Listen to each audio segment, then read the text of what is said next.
All right, folks. Sorry for the bobblehead.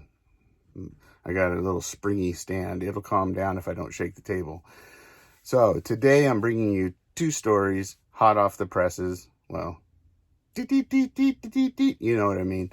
Anyhow, first one comes from my better half at the hospital, and she calls me up wanting my information or advice on what's going on.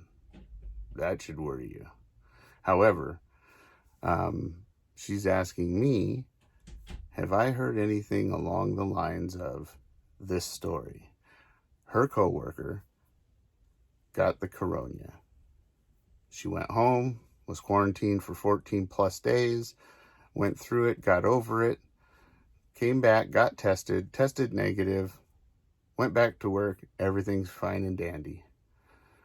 Then she has a procedure that needs to be done. Now, something I need to tell you guys is that all the hospitals right now have canceled completely all unessential surgeries or procedures.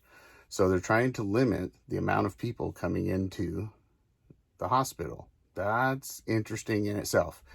And part of that is because they've been having a rush of doctors and nurses either leaving, moving, retiring, flat quitting, or getting sick is a big one. They have 280 out from being infected. But back to the story. She had to get her procedure planned, and as all of us try to do, we try to plan them before the end of the year. So she went in and they said, well, before we can have your procedure, we have got to test you to make sure that you're clean and don't have the corona. So she went down, didn't think anything of it, got tested. Test came back positive. Now, before you say, well, she had it before, it's probably just the antibody test or antibodies. Well, that's not true, because the antibodies is a specific test for the antibodies.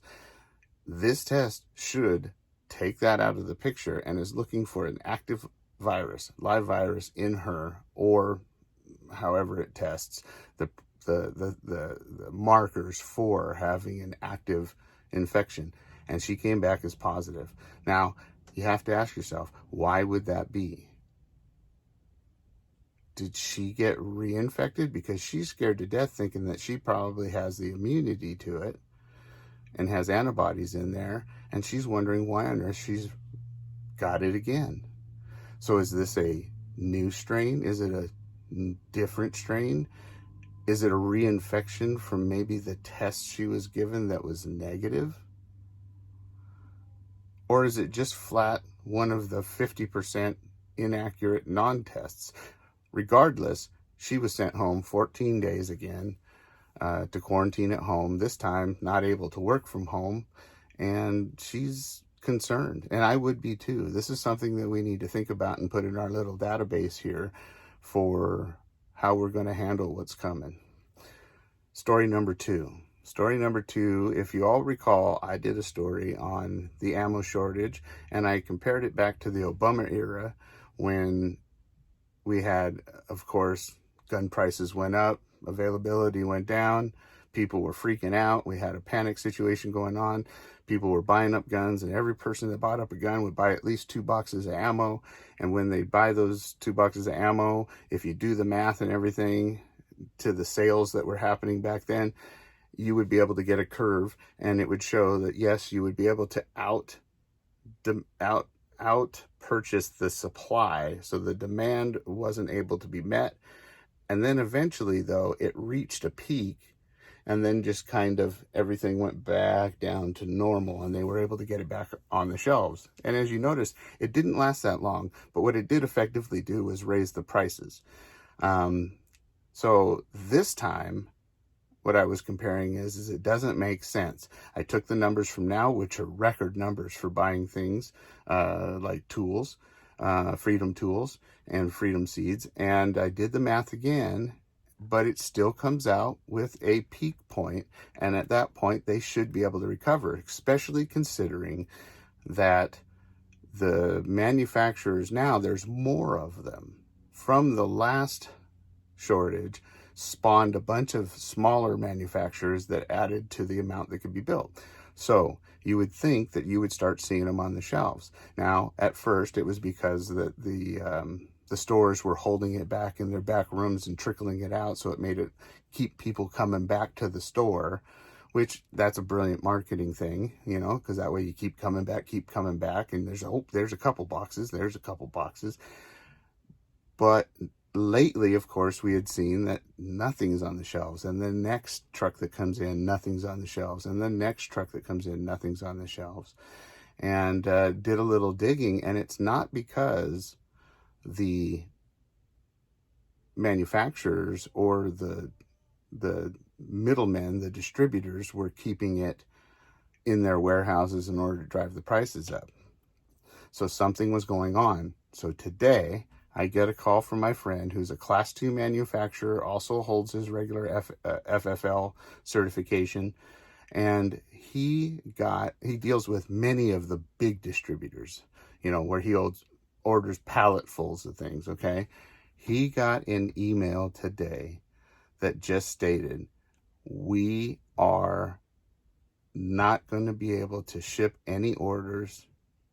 We don't know how long, and the reason why is because our warehouse is empty. Now, this is coming from the distributor.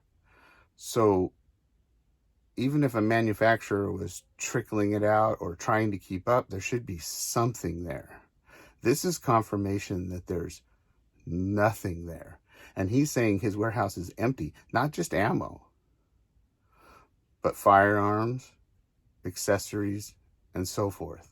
But mainly firearms and freedom seeds.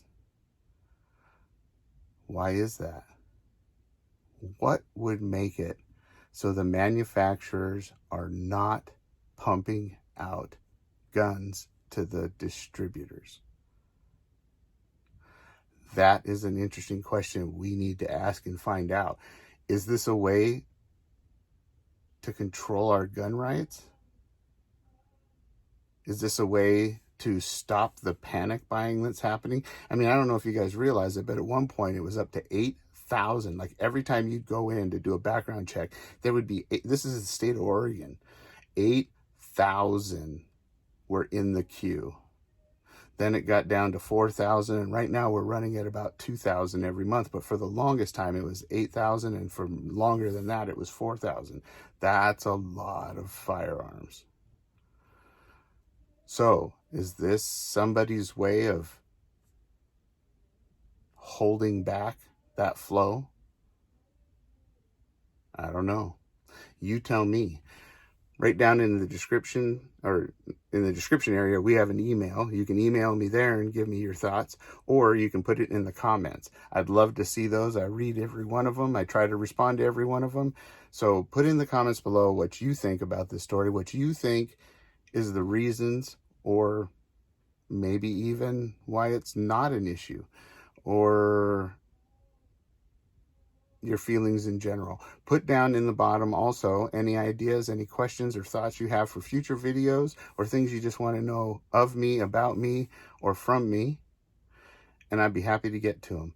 So before I go, I want to remind you guys, stay safe, stay secure, always be aware of your surroundings, and be prepared for anything that may come. So be sure to like and share and subscribe to this video. I really appreciate all the support. You guys have been absolutely amazing. And by the way, I got my gimbal. I got it charging up. Once I figure out how to use it, we're on the road to walk and talk, baby. Till next time.